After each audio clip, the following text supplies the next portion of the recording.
दोस्तों, यह कहानी प्राचीन भारत के समय की है। आज के समय में हमारा देश तो आजाद हो चुका है।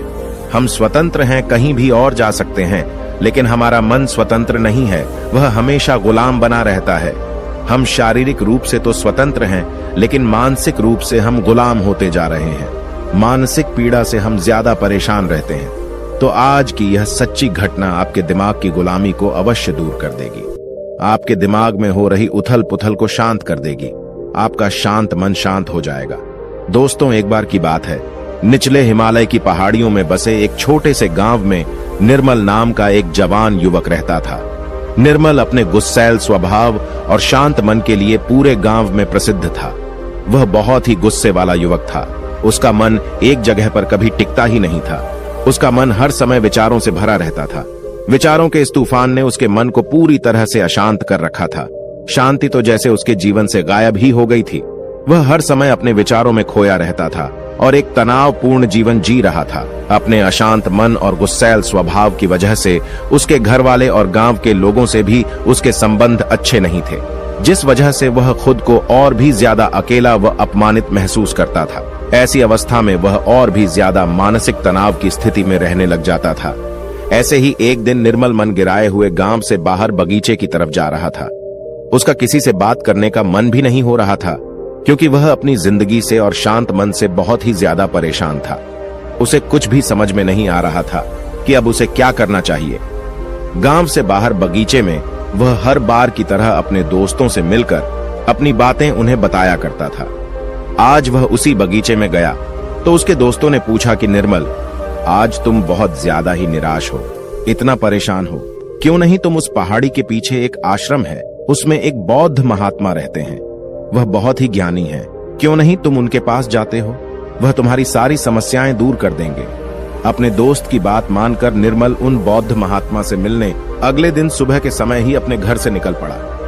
जब वह सुबह वहां पर पहुंचा तो उसने उन बौद्ध महात्मा को देखा कि वह सुबह के समय आश्रम में लगे पौधे को पानी दे रहे थे। चारों तरफ चिड़ियों की चहचहाहट से आश्रम का वातावरण सुबह के समय बिल्कुल खिल उठा था। पौधे को पानी देने के बाद वह महात्मा एक पेड़ के नीचे ध्यान की अवस्था में बैठ गए। बौद्ध भिक्षु के चेहरे से एक शांति झलक रही थी। इस असीम शांति ने निर्मल को बौद्ध भिक्षु की ओर आकर्षित कर लिया। जब निर्मल बौद्ध भिक्षु के निकट पहुंचा तो उसने उनके चारों तरफ एक सकारात्मक ऊर्जा का अनुभव किया। निर्मल को यह महसूस हुआ कि इस अद्भुत शांति और सकारात्मक ऊर्जा का स्रोत कहीं न कहीं बौद्ध भिक्षु के भीतर ही है। इसीलिए वहीं बैठकर बौद्ध भिक्षु की आंख खुलने का इंतजार करने लगा। थोड़ी देर बाद जब बौद्ध भिक्षु ने अपनी आंखें खोली तो उन्होंने अपने सामने एक जवान लड़के को बैठा पाया, जो कि काफी तनावग्रस्त और नकारात्मक भावनाओं से भरा हुआ लग रहा था। निर्मल ने बौद्ध भिक्षु की ओर लालसा भरी नजरों से देखा और बड़े आदर भाव से कहा, हे मुनिवर, मेरा मन बहुत ही अशांत हो गया है। मेरे मन के विचार मुझे खाए जा रहे हैं। मैं एक क्षण के लिए भी शांति का अनुभव नहीं कर पा रहा हूं। इस वजह से हर समय मैं बहुत ही गुस्से में रहता हूं। थोड़ी सी बात पर हम गुस्से से उत्तेजित हो जाते हैं। किसी की बात मुझे नहीं लगती। कृपया क्या आप मुझे सिखा सकते हैं कि मैं अपने इस अशांत मन को शांत कैसे करूं? गुरुदेव, कोई उपाय बताइए मुझे। बौद्ध भिक्षु ने निर्मल के दर्द को समझते हुए उसकी ओर देखा और कहा, मेरे प्यारे बच्चे, तो तुम भी अपने मन की चाबी किसी दूसरे के हाथ में दे दिए हो और आज तुम भी गुलाम हो गए हो। निर्मल को महात्मा की बात कुछ समझ में नहीं आई। उसने कहा, गुरुवर, यह मन का गुलाम और चाबी क्या है? कृपया मुझे विस्तार से समझाएं। बौद्ध महात्मा ने कहा, निर्मल, मैं तुम्हें एक कहानी सुनाना चाहता हूं। इस कहानी में मानसिक शांति और खुशहाली के सारे रहस्य छुपे हुए हैं। क्या तुम इस कहानी को सुनना चाहोगे?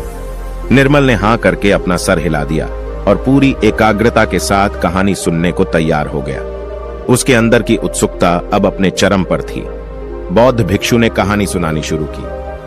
बहुत समय पहले की बात है। एक नगर में संता सिंह नाम का एक आदमी रहता था। संता बहुत ही महत्वाकांक्षी व्यक्ति था। उसके हर काम में लोगों से ही सुनने मिलती थी। लोग उसकी और उसके काम की खूब तारीफ किया करते थे। अगर उसे किसी काम में असफलता या लोगों से बुराई सुनने को मिलती थी तो वह घर चिंता और तनाव में चला जाता था। वह छोटी छोटी बातों पर बहुत ही परेशान हो जाता था। उसका मानना था कि सफलता और भौतिक संपत्ति उसे मनचाहा सुख देती है। लेकिन संता सिंह जितना ही सफलता और तारीफ के पीछे भागता रहता था, वह उतनी ही गहरी मानसिक तनाव में डूबता जा रहा था। जब उसके काम की कोई तारीफ नहीं करता था तो वह बहुत ही ज्यादा परेशान हो जाता था। एक दिन अचानक ही उसका सामना उस समय की एक बहुत ही प्रसिद्ध बौद्ध भिक्षु से हुआ, जिनका नाम महाकौशल था। महाकौशल अपने हजारों शिष्यों को ध्यान साधना की शिक्षा दिया करते थे और वह खुद भी एक बहुत ही बड़े ध्यानी और आत्मज्ञानी व्यक्ति थे। महाकौशल की अद्भुत एकाग्रता और स्थिर शांत चित्त से प्रभावित होकर संता ने उन्हें अपनी भटकते मन को शांत करने का तरीका जानना चाहा। संता ने कहा, हे महात्मा, मैं हमेशा सफलता के पीछे भागता रहता हूँ और लगातार और भी अधिक पाने के लिए प्रयास करता रहता हूँ, फिर भी मुझे कोई स्थायी संतोष नहीं मिल पाता। मैं सफल भी हो जाता हूँ, लोग मेरी तारीफ भी करते हैं, लेकिन मुझे अंदर से संतुष्टि नहीं मिल पाती है। मेरा मन भटकता रहता है। हे गुरुवर, मुझे इस बेचैनी से और इस शांत मन से छुटकारा पाने के लिए कृपया करके कोई उपाय बताइए। बौद्ध महात्मा ने उसकी तरफ करुणा भरी नजरों से देखा और उत्तर दिया, तुम्हारा मन शांत नदी की तरह है, जो हमेशा बहता और दौड़ता रहता है, कभी भी स्थिर नहीं रह पाता। अपने अशांत मन को शांत करने के लिए तुम्हें अपने विचारों को बिना किसी रुकावट के जाने देने की कला सीखनी पड़ेगी। संत ने कहा, हे महात्मा, लेकिन मैं विचारों को कैसे जाने दे सकता हूं?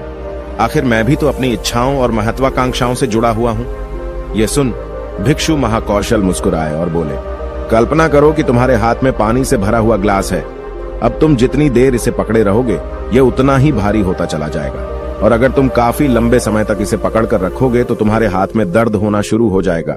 लेकिन अगर तुम अपनी पकड़ ढीली करते हो और इसे जाने देते हो तो इसका भार खत्म हो जाएगा। निर्मल अपने गुरु द्वारा सुनाई जा रही कहानी और उनके संदेश को बड़े ही ध्यान के साथ सुन रहा था। वह समझ रहा था कि अपने विचारों और इच्छाओं से चिपके रहना ही उसके अशांत मन का कारण है। यह भी एक कारण है जिसकी वजह से उसका मन अशांत है, क्योंकि निर्मल भी संत की तरह ही विचारों को पकड़कर रखता है। छोटी छोटी बातों पर बार बार विचार करता रहता है, जिससे संता की तरह ही उसका मन भी बेचैन रहता है। गुरु कहानी सुनाने जा रहा था और निर्मल सुनते जा रहा था। गुरु ने कहा, बौद्ध भिक्षु, महाकौशल की बातें उस संता को बड़े ही अच्छे से समझ में आ रही थी। बौद्ध भिक्षु महाकौशल की सलाह को मानते हुए संत अपने विचारों को जाने देने का अभ्यास करना शुरू कर दिया। वह अपने विचारों और भावनाओं को बिना किसी पूर्व निर्णय के जाने देता। संत के मन में बस विचार आते और थोड़ी देर उसके दिमाग में रहते और फिर चले जाते, क्योंकि वह उन विचारों को अपने दिमाग में बैठने नहीं देता था। जब विचारों को दिमाग में बैठने की कोई जगह नहीं मिलेगी तो विचार खुद ब खुद अपने आप चले जाएंगे। महाकौशल भिक्षु ने कहा, इंसान बेवजह अपने विचारों को अपने दिमाग में बैठने की जगह दे देता है। वह जितना ज्यादा किसी बात पर विचार करेगा, उसके दिमाग पर विचार उतना ही गहरा असर डालता चला जाएगा, अर्थात उतना ही जगह बनाता चला जाएगा। क्योंकि इंसान जितना ज्यादा विचार करेगा, विचार उसके दिमाग में उतना ही ज्यादा जगह बना लेगा, और जब विचार जगह बना लेता है तो वह जल्दी दिमाग से निकलता नहीं है। महाकौशल भिक्षुक ने संता से कहा कि जो चीजें घटित हो चुकी हैं, जो घटनाएं घटित हो चुकी, या जो कुछ तुम्हारी जिंदगी में हो चुका है, तुम्हारे साथ चाहे वह कितना भी बुरा क्यों ना हुआ हो, अगर अब आप उन विचारों को अपने दिमाग में बैठने देंगे, उन पर विचार करेंगे, तो आपका दिमाग कभी भी शांत नहीं रहेगा, क्योंकि जो घटनाएं घटित हो चुकी हैं उसे आप बदल नहीं सकते हैं। चाहे मैं कहूं कि जैसे बारिश हो रही है, यह भी एक घटना ही है।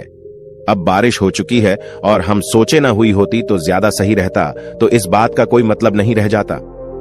अब बारिश हो चुकी है, अब तो जो होना था हो गया है। उसी तरह से अगर आपकी भी जिंदगी में कुछ बुरा हो गया हो तो अब वह बुरा तो हो चुका है। अगर आप अब उस बात पर जितना ज्यादा जोर देंगे तो वह आपके दिमाग में उतना ही ज्यादा जगह बनाता चला जाएगा। इसलिए संता, ऐसे समय में अगर आपके दिमाग में बहुत सारे विचार आ रहे हैं, आपके दिमाग को शांत कर दे रहे हैं, तो आप उस पर विचार मत कीजिए। बस उन विचारों को आने दीजिए और उस पर आप ज्यादा सोचिए नहीं। विचार आएंगे और थोड़ी देर बाद चले जाएंगे। जब उन्हें आपके दिमाग में बैठने की जगह नहीं मिलेगी तो खुद ब खुद विचार आपके दिमाग से दूर होते जाएंगे और आप फालतू की बकवास से अपने आप को बचा लेंगे। कई बार कुछ लोग छोटी छोटी बातों पर बहुत ज्यादा ही सोचने लग जाते हैं, फिर वह उतना ही ज्यादा परेशान रहते हैं। महाकौशल भिक्षु ने कहा, संता, अब तुम खुद ही अपने आप को देख लो। तुम यही सोचते हो कि लोग मेरी तारीफ नहीं कर रहे, या जिस दिन तुम्हारे काम की तारीफ हो गई तो उस दिन तुम्हें बहुत ही अच्छा लगता है, लेकिन जिस दिन तुम्हारे काम की तारीफ नहीं हुई तुम्हें बहुत खराब लगता है। अर्थात तुम अपनी जिंदगी की खुशी खुद दूसरे के हाथों में सौंप दिए हो, अपनी खुशी दूसरों के हाथ में सौंप दिए हो। तुम्हें क्या मिल जाएगा अगर कोई तुम्हारी थोड़ी तारीफ भी कर देगा? वह तुम्हें थोड़ी देर के लिए शांति तो जरूर देगा, चंद पलों के लिए, लेकिन उसके बाद तुम फिर अपनी तारीफ पाने के लिए दोबारा से वही काम करने लगोगे। पूरे दिन पूरी रात तुम इसी सोच में बिता देते हो कि मैं कितना बढ़िया काम करूं कि लोग मेरी तारीफ करें, या ऐसा क्या करूं, कितना बड़ा बन जाऊं कि लोग मेरी तारीफ करें। ये विचार तुम्हारे दिमाग में जगह बना बैठा है। इस विचार से तुम हमेशा परेशान रहते हो। तुम्हें अपने दिमाग से इन विचारों को जगह नहीं देना है। अर्थात अगर ऐसे विचार तुम्हारे दिमाग में आए तो तुम उस पर विचार न करो। इस बात की आशा मत रखो कि लोग मेरी तारीफ करेंगे। यही आशा ही तुम्हारे दिमाग को अशांत कर दे रही है। पूरे दिन पूरी इसी सोच में तुम बिता देते हो कि मैं कितना बढ़िया काम करूं कि लोग मेरी तारीफ करें, या ऐसा क्या करूं, कितना बड़ा बन जाऊं कि लोग मेरी तारीफ करें। ऐसा विचार तुम्हारे दिमाग में बैठा है। इस वजह से तुम हमेशा परेशान रहते हो। तुम्हें अपने दिमाग से इन विचारों को जगह नहीं देना है। अर्थात अगर ऐसा विचार तुम्हारे दिमाग में आए तो तुम उस पर विचार न करो। इस बात की आशा मत रखो कि लोग मेरी तारीफ करेंगे। यही आशा ही तुम्हारे दिमाग को शांत कर दे रही है। अशांत मन का यह भी बहुत बड़ा कारण होता है कि किसी से बहुत आशा लगा लेना, किसी से बहुत उम्मीद रखना, क्योंकि उम्मीद रखना भी तुम्हारे मन को एक दिन शांत जरूर कर देगी। जरूरी नहीं कि तुम्हारी हर उम्मीद पूरी हो, और जरूरी यह भी नहीं कि तुमने जिससे उम्मीद लगाया है वह तुम्हारी उम्मीद पर खरा उतरे, क्योंकि उम्मीद एक दिन जरूर टूटती है, और जब उम्मीद टूटेगी तो तुम्हें दुख होगा, तुम्हें बहुत दर्द होगा, तुम्हारा फिर अशांत हो जाएगा, तुम गहरे दुख में डूब जाओगे। इसलिए किसी से बहुत ही उम्मीद मत रखना। तुम अपने लिए जियो, क्योंकि जब तुम खुश रहोगे तो पूरी दुनिया तुम्हें खुश दिखाई नजर आएगी। वह तुम्हारी अपनी खुशी है, इसे तुम अपने हाथों में रखो, क्योंकि इस दुनिया में तुम अकेले आए हो और अकेले ही जाना है, तो अपनी जिंदगी अपने हिसाब से जियो। लोग सबसे ज्यादा इसलिए परेशान रहते हैं क्योंकि वह सोचते हैं कि दुनिया क्या कहेगी, लोग क्या कहेंगे, भविष्य मेरा कैसा होगा, उसने मुझे आज ऐसा कह दिया। यही सब विचार उसके दिमाग में जगह बना लेते हैं, और जब विचार जगह बना लेते हैं, आपके दिमाग में बैठने की जगह उन विचारों को मिल जाती है, तो वे उतनी आसानी से आपके दिमाग से नहीं निकलेंगे। आप कितना भी पूजा पाठ क्यों न कर लें, आपका दिमाग शांत ही रहेगा। संता ने कहा, गुरुवर, मेरे साथ भी ऐसा ही हो रहा है। मैं यही सोचता हूं कि पूजा पाठ कर लूं तो मेरा दिमाग शांत हो जाए, लेकिन यह शांत होता ही नहीं। जब तक मैं पूजा पाठ करता हूं तब तक तो मुझे शांति मिल जाती है, लेकिन फिर उसके बाद मेरे दिमाग में वही सब विचार आने लगते हैं। महाकौशल भिक्षुक ने कहा, संत, अपने आप को जागरूक करो, समझो इस बात को कि असली शांति किस तरीके से प्राप्त की जा सकती है। पूजा पाठ तो तुम्हारी नित्य प्रतिदिन की क्रिया है, इससे तुम्हारा दिमाग शांत नहीं होने वाला है जब तक कि तुम ध्यान में बैठकर अपने विचारों को समझने का प्रयास नहीं करोगे, अपने आप को जागरूक नहीं करोगे कि कौन से विचार हमारे लिए अच्छे हैं और कौन से विचार हमारे लिए बुरे हैं। विचारों को अपने दिमाग में आने दो और उन्हें जाने दो, उन्हें जगह मत दो। अर्थात उन विचारों पर ज्यादा जोर मत दो, और अपनी आजादी की चाबी अपने हाथ में रखो, किसी के हाथ में मत रखो, वरना तुम कभी स्वतंत्र नहीं रह पाओगे। शारीरिक रूप से तो तुम आजाद हो, लेकिन आंतरिक रूप से तुम गुलाम हो। आंतरिक रूप से भी खुश होने का प्रयास करो, आंतरिक रूप से भी खुद को स्वतंत्र रखो। अपने स्वतंत्र होने की चाबी अपने हाथ में रखो। यह दुनिया है, इसका काम है बोलना बोलकर आपको परेशान करना। जितना आप इस बात से परेशान होंगे, लोगों को और मजा आता जाएगा। वे तुम्हें और ज्यादा परेशान करने की कोशिश करेंगे। तुम्हारी आंतरिक स्वतंत्रता रूपी चाबी को वह तुमसे छीनने का प्रयास करेंगे। इसलिए अपनी चाबी किसी को मत दो। इस दुनिया में कुछ भी स्थायी नहीं है, सब कुछ बदलता रहता है। एक समय के बाद सब कुछ बदल जाता है। एक दिन तुम्हारे चाहने भी तुमसे दूर हो जाएंगे, फिर कोई और आएगा। आज तुम यहां हो मेरे सामने, कल तुम कहीं और होगे। जब इस दुनिया में कुछ भी स्थायी नहीं है, सब कुछ बदलने वाला है, तो तुम अपने दिमाग में विचारों को क्यों स्थायी जगह दे रहे हो? ऐसे विचारों को क्यों तुम बार बार सोच रहे हो? खुद को स्वतंत्र रखो, अंदर से भी और बाहर से भी। अंदर से स्वतंत्र रखना बहुत ज्यादा जरूरी होता है। महाकौशल की बात सुनकर संता को सब उत्तर मिल चुका था। इधर गुरु ने कहानी का अंत किया और कुछ देर शांत होकर निर्मल से पूछा, निर्मल, कुछ समझ में आया तो? उत्तर मिला कि नहीं। निर्मल तो मानव एक मूर्ति के समान। वह गुरु को एकटक देखता ही जा रहा था। उसके मुख से कुछ भी निकल नहीं रहा था, क्योंकि ऐसी बातें आज से पहले वह कभी किसी के मुख से सुनी नहीं थी, या ऐसी कहानी अपने गुरु के मुख से सुनी कि जो शायद उसे जीवन की सच्चाई बता गई। शायद उसे जीवन का रहस्य भी पता चल गया। वह बिल्कुल मौन हो गया था। कुछ देर बाद निर्मल ने अपनी चुप्पी तोड़ी और कहा, हे गुरुदेव, मेरा कोई प्रश्न नहीं बचा है। अब आपसे विनम्र निवेदन है कि मैं भी आपके साथ इसमें कुछ दिनों के लिए रहना चाहता हूं। मुझे तो इस दुनिया की काफी सच्चाई पता चल गई और मैं आपके साथ रहकर खुद को भी जानने का प्रयास करूंगा और लोगों को भी इस शब्द के बारे में बताऊंगा। इस रहस्य के बारे में उन्हें भी बताऊंगा। आज की कहानी बस इतना ही। मुझे उम्मीद है ये कहानी आपको जरूर पसंद आई होगी और आप पहली बार हैं तो मेरे से जुड़ने के लिए इस चैनल को सब्सक्राइब करना मत भूलिएगा।